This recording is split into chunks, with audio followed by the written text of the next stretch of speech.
ज़िंदगी में ना कोशिश कीजिएगा कि कभी भी ऐसे बंदे से आप पंगा ना लें जो अल्लाह के करम पे चल रहा हो, जिसके ऊपर खुदा का ख़ास करम होता है, जो अल्लाह वाला होता है, जिसको अपने मामलात अल्लाह के ऊपर छोड़ने आते हों, जो अपने तमाम मामलात खुदा के सुपुर्द कर देता हो। आपको ऐसे शख्स से पंगा बिल्कुल नहीं लेना, क्योंकि ये अल्लाह के करीब होते हैं बहुत सारे लोग। और इशफाक अहमद साहब से भी एक पूछा गया था एक दफ़ा, उनकी किताब में भी इसका ज़िक्र है। वो कहते हैं कि ऐसे शख्स से आपको बिल्कुल पंगा नहीं लेना जो करम के ऊपर चल रहा होता है अल्लाह ताला के। फिर उनसे किसी ने सवाल किया कि इशफाक साहब, ये जो करम होता है ये कैसे पता चलता है कि इस अल्लाह का करम है किसी शख्स के ऊपर?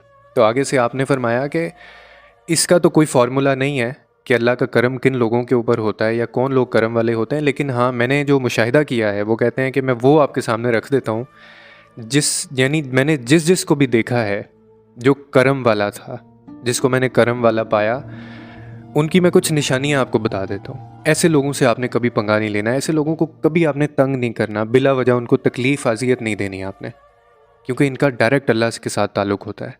अब उन्होंने कहा वो कौन सी ऐसी चीज़ें थीं? आपने कहा कि जब भी मैंने कोई ऐसा बंदा देखा जिसके ऊपर रब का अल्लाह का करम था, मैंने उसको आजिज़ पाया हमेशा।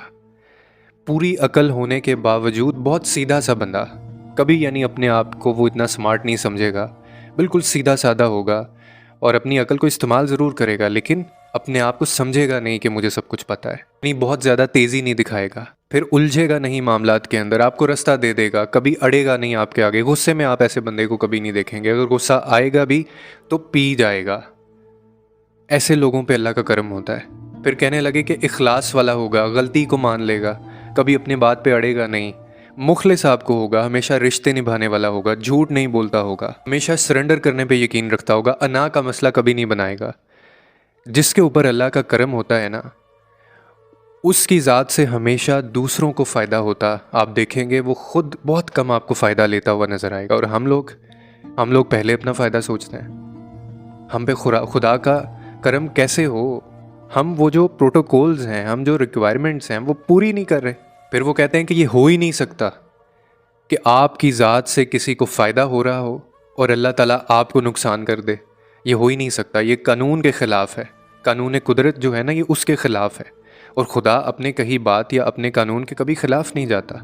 ऐसे लोगों के ऊपर खुदा का करम होता है, और ऐसे लोगों से आपको डरना चाहिए, क्योंकि ऐसे लोगों के वकील जो होते हैं ना, वो लोग नहीं होते, खुदा खुद होता है। इशफाक साहब कहते हैं कि मैंने करम वाला जो बंदा होता है ना, मैंने उसको हमेशा एहसान करते देखा है।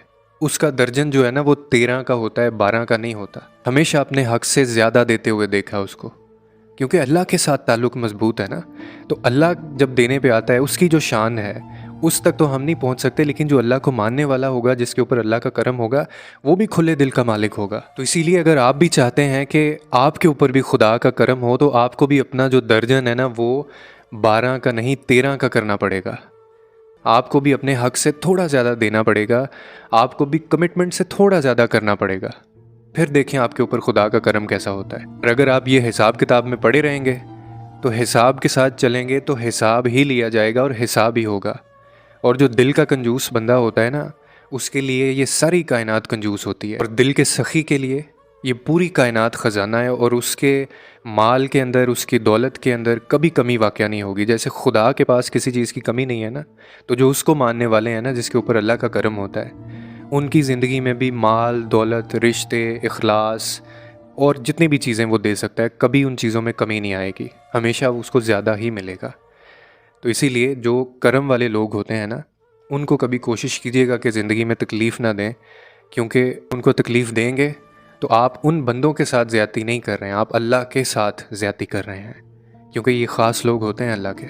और कोई अगर आप भी चाहते हैं कि आपके ऊपर करम किया जाए, तो आपको ये सारी चीज़ें जो मैंने बातें अभी बताई हैं, आपको ये अपनानी पड़ेंगी, फिर करम होगा अल्लाह का आपके ऊपर।